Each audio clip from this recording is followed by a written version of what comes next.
Right, yeah, I was like, babe, it's a battle. They're supposed to be mean. All right, I'm here with Golden Child. He's cutting my hair, so you're going to hear buzzy buzzes. I was not intending this to be a podcast, but the content is too good, and we're in the barbershop, so we're supposed to do barbershop talk, right? Yeah. Thank you. We are talking about who won the battle between Eminem and Machine Gun Kelly. I know immediately some of you are already like, who cares? How does that glorify the Lord? It doesn't, guys. Not at all. Okay, there's nothing God glorifying about this battle. And guess what? There's nothing God glorifying about that football game you just watched and you sat around for 4 hours debating about. So you know what? This is my football game. Okay? Oh, I like that you're playing Tribe in the back right now. All right, so I'm going to save my thoughts. I'm going to hold my thoughts. I'm going to let you say your thoughts. So, well, hold on. Actually, let me at least backstory because I know I have fans that might tune in that aren't really privy to what's going on. Obviously, Eminem, arguably the biggest rapper on the planet, dropped Kamikaze, kind of taking shots at everybody.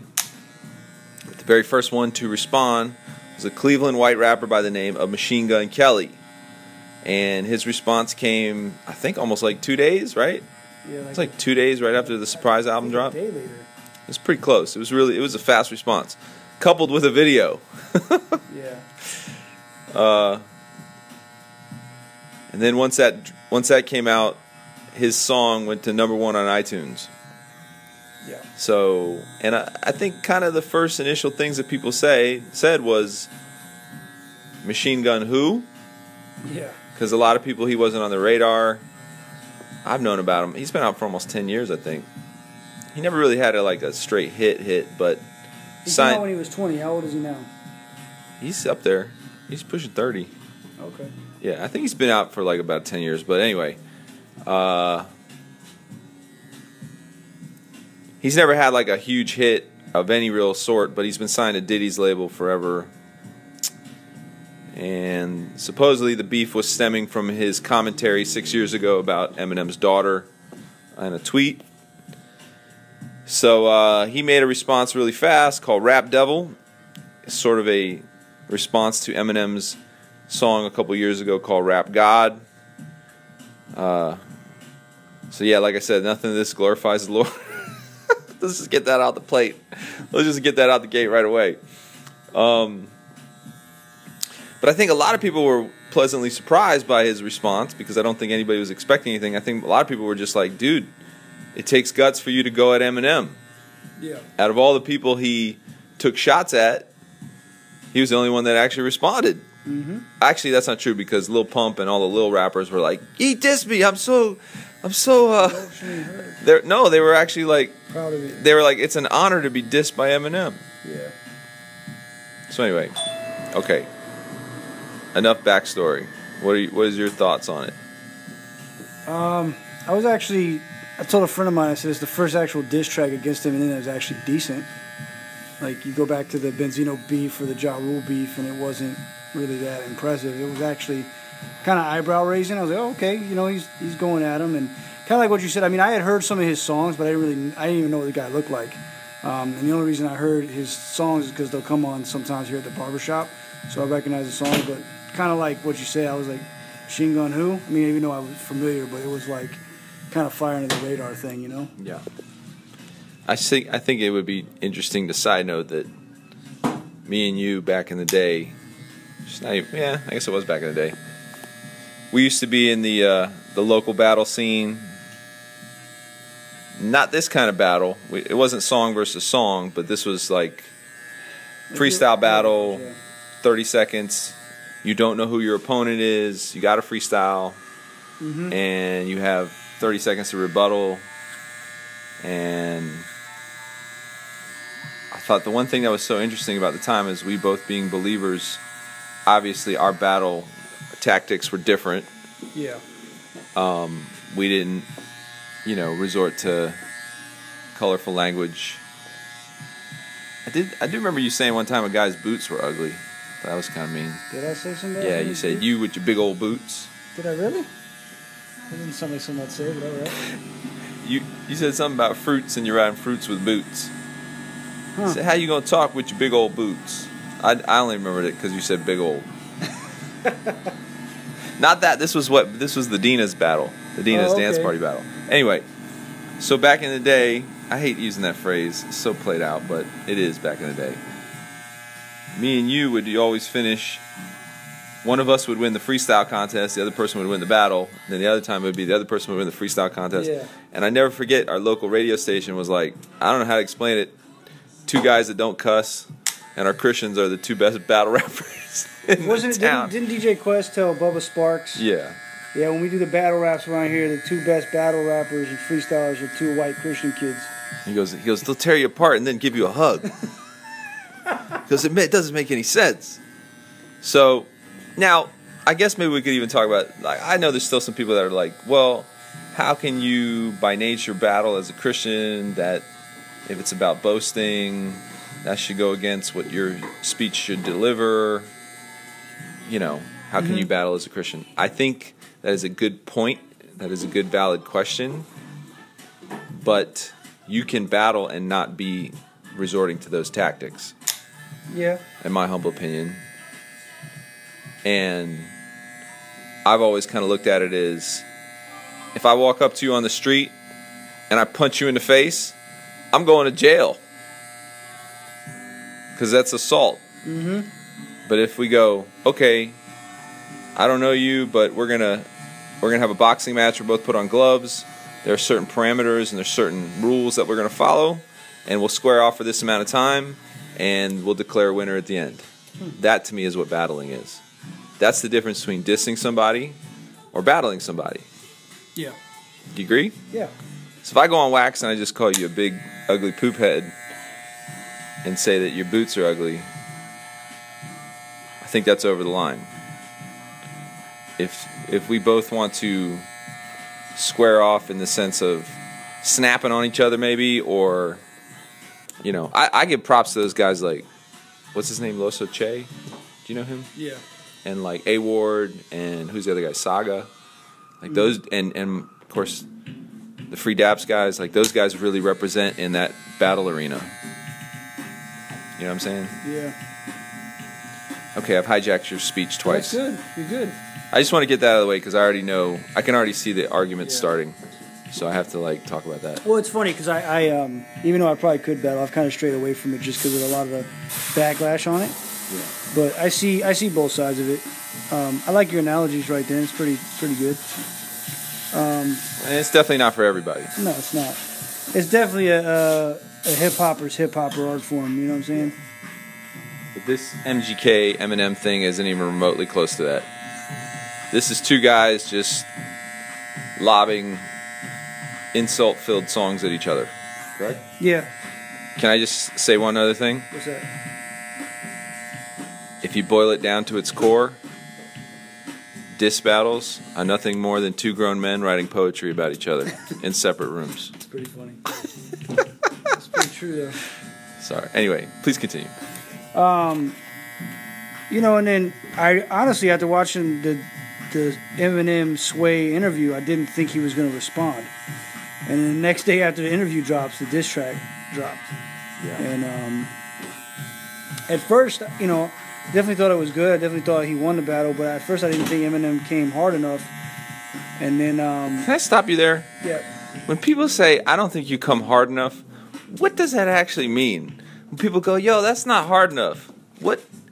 There's not a physical structure to a song. No, you can't grab and silly. hold it. Well, no, but I mean, for real, what would constitute coming? Is that yelling louder? No. So when he had the beef with Benzino back in the early 2000s, when he put out Nail in the Coffin, there was no question in your mind that the battle was over. Like, after I heard Kill Shot, I said, well, MGK may have a response and this thing's going to keep going. Where when I heard Nail in the Coffin, it didn't matter what Benzino said after that, it was over. True, but also, let's be honest, him against Benzino was like, you know, Yeah. a hamster versus an elephant. Like, there wasn't really any... Benzino has never been known for much less of battle rap. Well, you got to think, not only did he end Benzino's whatever rap career that was non-existent, he put the Source out of business, which was one of the at the time, the greatest hip-hop magazine ever. It was like the Bible of hip-hop music, and he put it out of business. But do you think he put it out of business, Yes, or did they he put did. themselves out of business? Because there's no magazines left anymore. Yeah, but this was before all that was going on, because even after that, Double XL had a good couple of years, because then, Aftermath and Interscope and all those guys brought their business to Double XL.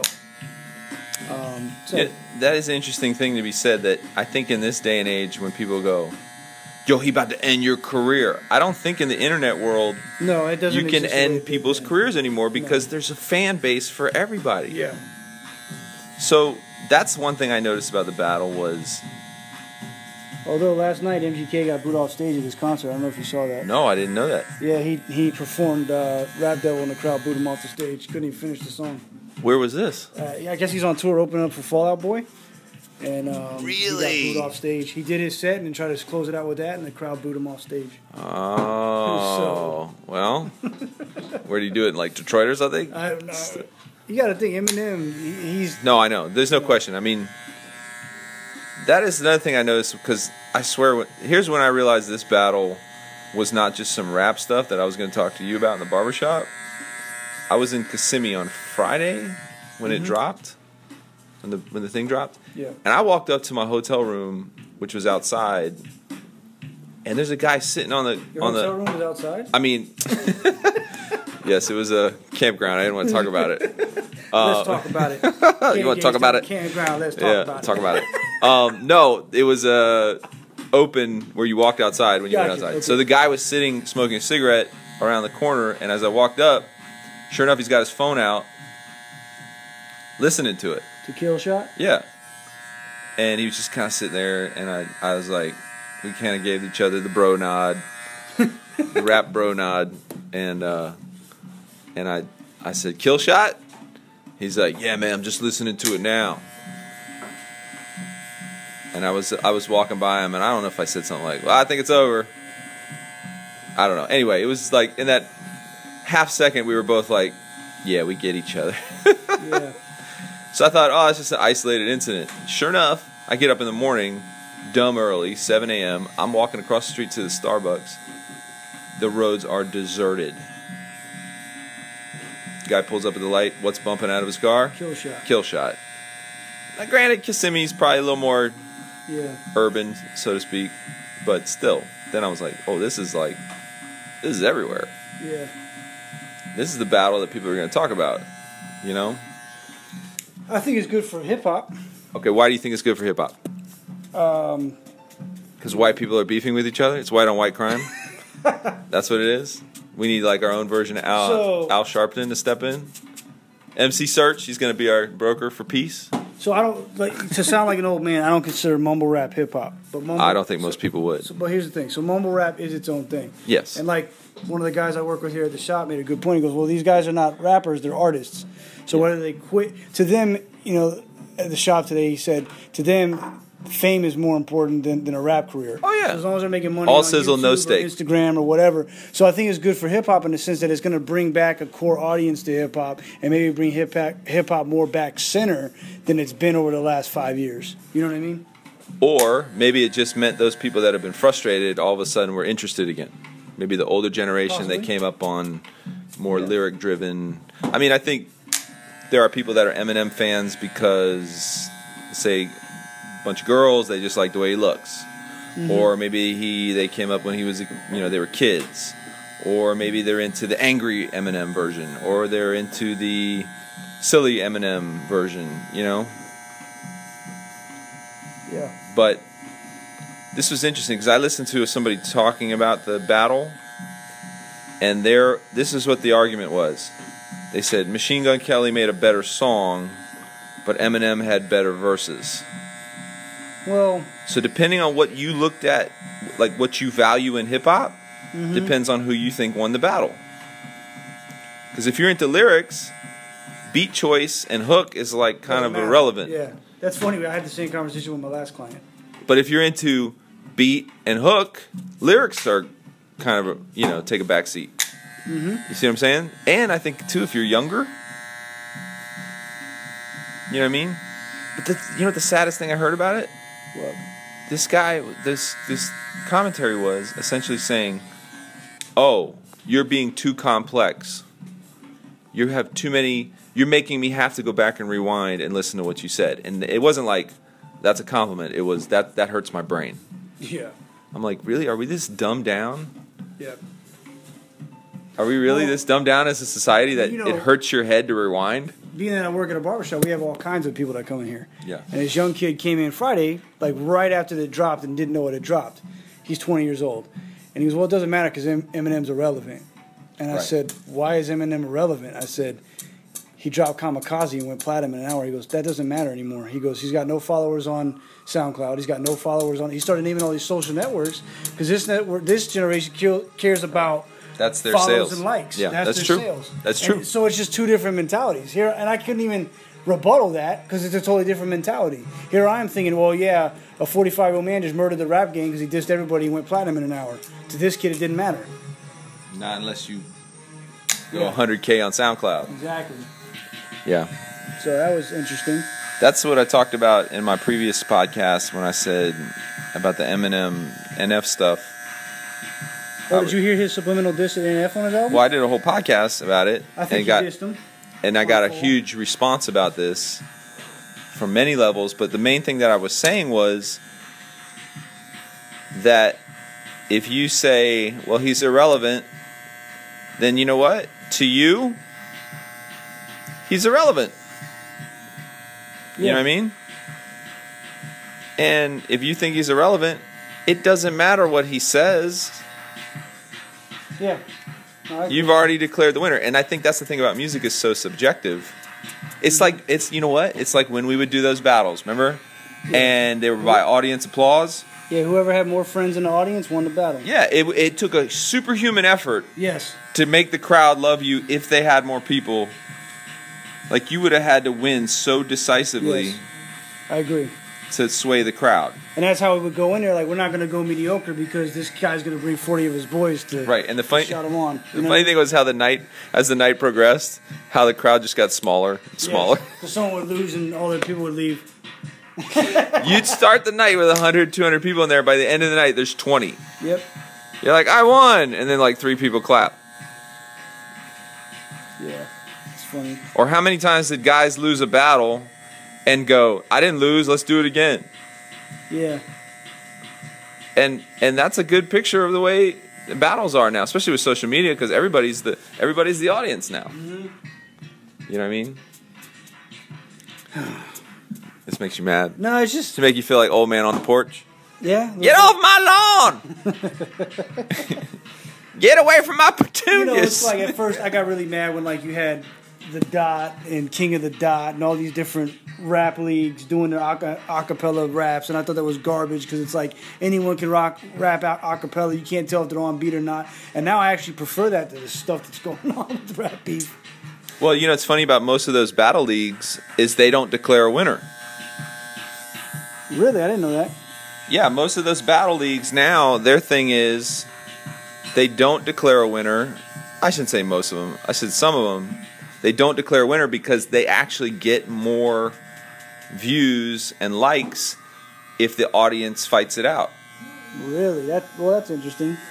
Yeah, because everybody wants to tune in and go, oh, I think so-and-so took round 2, the other took round 3. You know what I mean? Yeah. So I think most of this stuff now is just gets tried in the court of public opinion. Yeah. You know what I mean? I agree. But, and it's a really long lead up, so who do you think won? I think him won.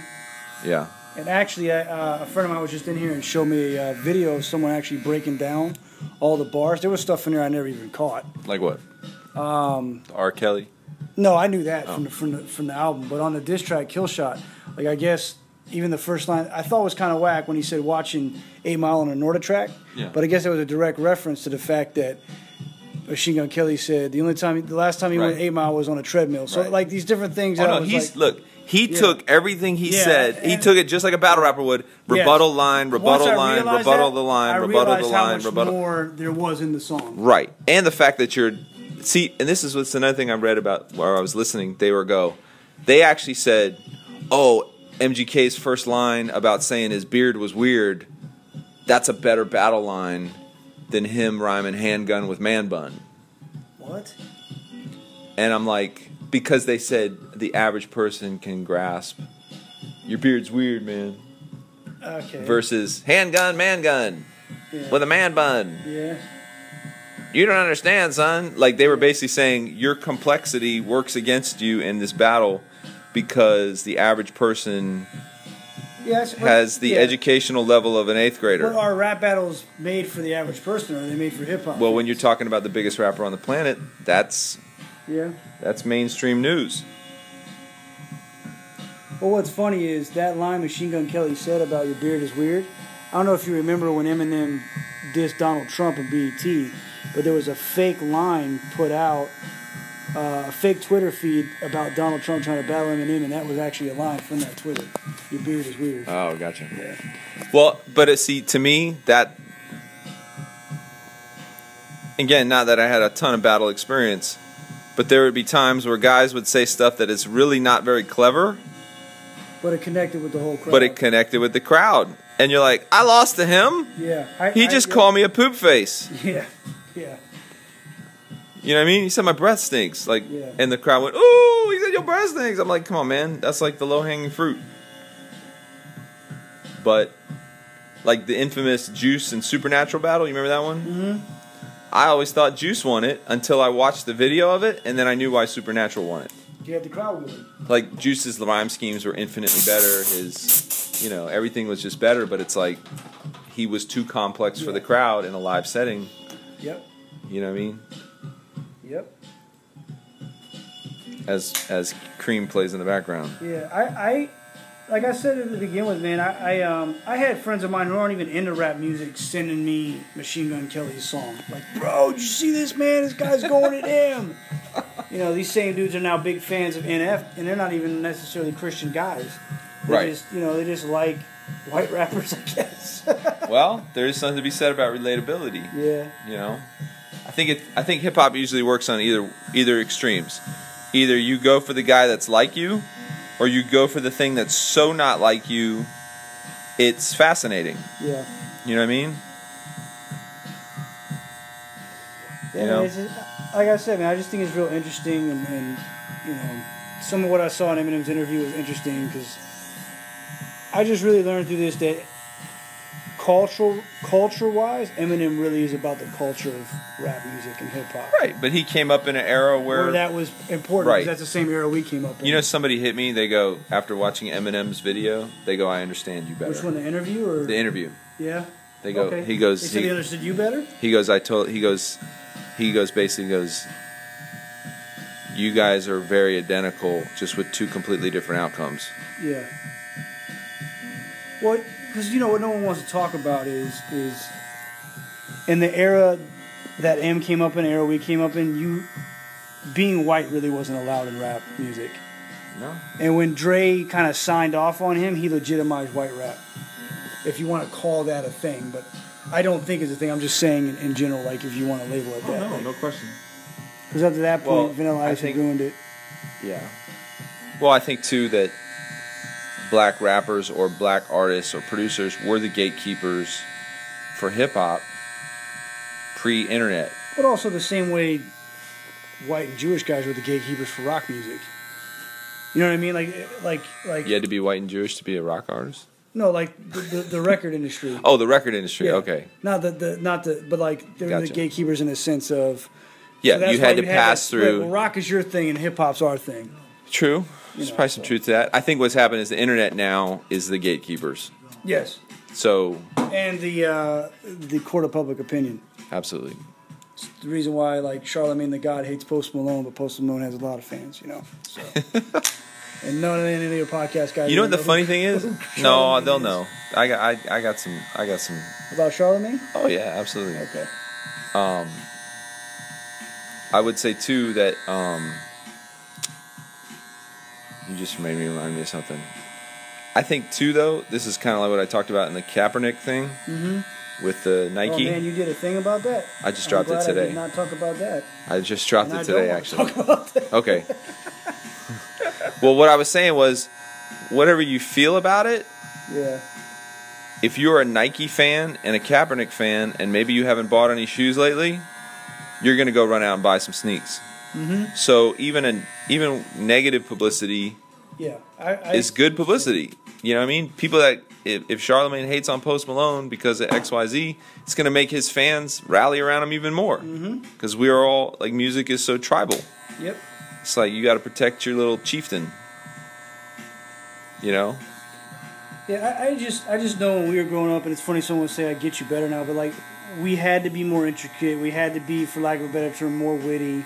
It was more to prove yourself. But see, that wasn't what he was talking about. He wasn't? No, you know what he said? Because my conversation with him was, he's like, oh, you like hip-hop because it gave your life purpose. I like hip-hop because it was just something cool. Mm-hmm. He goes, it was more than you. Like, music was your escape. Yeah, I got it. So he was saying that I can't relate to that. Music has never been my escape. Music has never been my way out. Music has never been a voice for me when I had no voice, because he grew up in a good home, like a very functional home, which you're supposed to. Yeah. And when M was talking about hip hop made me feel tough when I wasn't, which I thought was a very honest moment for him. I was like, dude, I could totally relate on so many levels. You know? And that's what he said when he watched that video. He goes, I finally understand what you meant when he talked about putting his headphones on to escape, and how, you know, it was your ticket. Yeah. You know what I mean?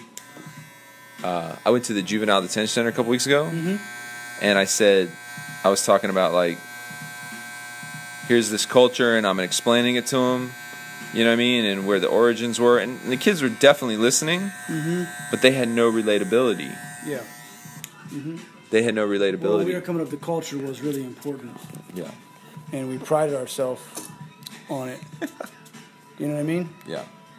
Which is probably why there's an older generation that's really, like, disappointed. Well, here's the thing. Like, there was a time it was called the Hip Hop Nation. So imagine how some people would be if the nation they grew up in, all of a sudden the entire culture of it died out. And no one really cared. Right.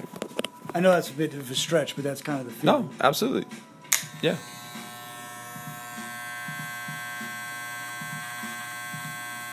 Yeah. Who do you think won? Well, again, I go back to what I value in hip hop. So, as an MC, as a songwriter, as someone who definitely listens lyric first. Now, over time, I certainly am beat and hooked too. I understand the value of those things too. But you know what I think changed it? Is Jay-Z and Nas's battle.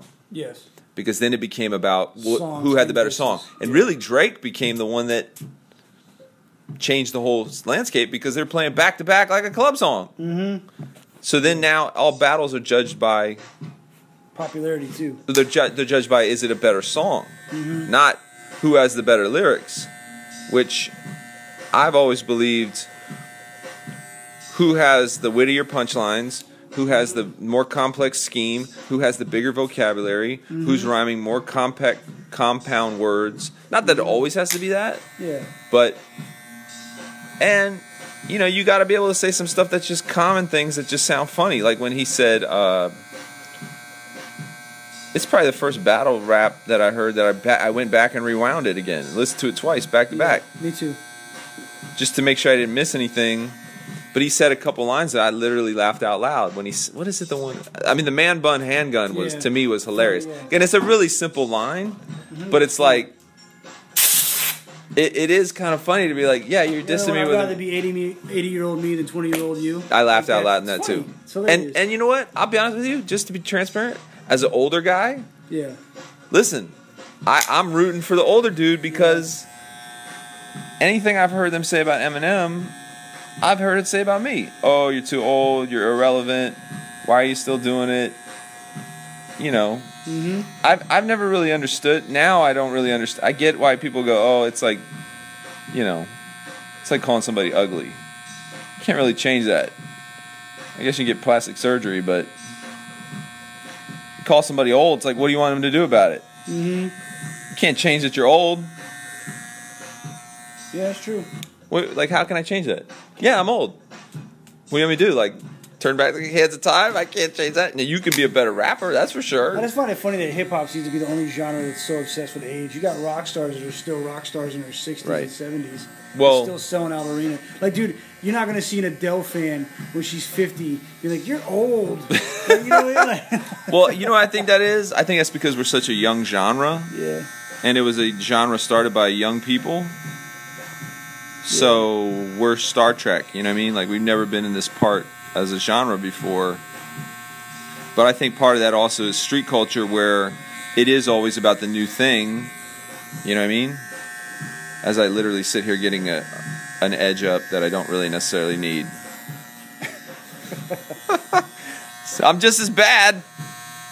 You know what I mean? You know? Mm-hmm. We're all pretty hypocritical in that area. Yeah. That's for sure. You know? I just think it was a breath of fresh air within the rap genre. It's been a while. And it made it interesting again. You know, it is kind of like sports in the sense of be like, dude, why doesn't Brady retire? Mm-hmm. He's 40. But it's like, dude, if you're still dominant at that position over a 20-year-old, why would you have to retire? You still throwing touchdowns? You know what I mean? And one thing I noticed too, there's kids in here that I really don't have anything in common with them as far as the music they like, but now we have something to talk about. And it's thank you, Eminem, for bridging the gap. But it's between Old Man Jenkins and Lil So and So. Sorry, go ahead. No, it's just cool because, you know, everyone's listening. Like, these two kids came in last week and they're in a rap group, and the kids are like 19 and 21, and you know, they were all upset because Mac Miller just died, which is a whole other thing to talk about. It's kind of crazy, but you know, Mac Miller gave me hope that all new rappers wouldn't suck. That is interesting because Mac Miller is an interesting bridge between the two generations, if you think about it, because he came out rocking over Diamond D beats and really golden era type production, and then then he branched out into other stuff, but there's a lot of stuff going on in rap music right now. It's pretty crazy. Yeah, that's interesting. I think the opioid stuff is a whole new epidemic. Yep. You know what I mean? Because people are combining it with other stuff. Mm-hmm. It's sad because he just released a record and it's doing real well, and I don't know, man. That whole thing sucks. It bothered me for a good 2 days, man. That he what? I mean, were you really even into his music like that? I was not. It bothered you that he died young? Yeah, just like it just goes to back to the genre we represent, like the Christ-centered genre. It just shows that you can have everything and still be hollow. And here he is, 26 years old, dying of a drug overdose. Where the whole rest, I mean, he was. I think when the year after the song Donald Trump came out, he was voted like richest independent rapper ever. Yeah. Yeah, so he broke a bunch of records, And then to look that here it is, 5 years later, and he's dead. It's just sad, man. Right. Well, I don't think people think he thought he took his life. No, I don't. It was just a carelessness with the drugs. But then you're like, well, why do you need drugs if you're successful? But I think a lot of guys too. They start to remember the Tribe Called Quest line. I need a Philly before I get loose. Money please, I can loose off orange juice. Which I think drugs can become sort of like a muse. Yeah. You feel like, oh, I can't. I made this music on drugs, so I got to keep taking drugs to keep making this music. I think he said that he suffered from depression. Yes. So seems like everybody suffers from depression these days. And some, Did you ever watch the Rhythm Roulettes? No. You ever heard of that? What's that? Rhythm Roulette is this thing by Mass Appeal where they blindfold a producer and they have them. Oh, and they have to make a beat. They have to make a beat out of 3 records they pick. Yes. Well, Mac Miller did one. Gotcha. And he was just blitzed the whole time. And it was really sad to watch that. But I feel like you're right. He felt like he had to be stoned out of his mind or high to be creative. And, he was somewhat normal when he went to the record store. And by the end of the production, you're like, this dude is just bent. It was sad. It is kind of sad. Yeah. Jesus is the answer, y'all. I know it sounds cliche. Stay away from drugs. I don't mean that. I usually joke, but I actually do mean that. Yeah. It is kind of. Anyway, 35 minutes. That's a pretty good podcast. Yep. We sort of chased our tail, but that's the best podcast. Yeah, it was a good conversation. Oh yeah. By the way, buy our freaking album. About time. Can't survive off these micro pennies. More yet, stream my freaking album. I'm just kidding. All right, y'all. God bless.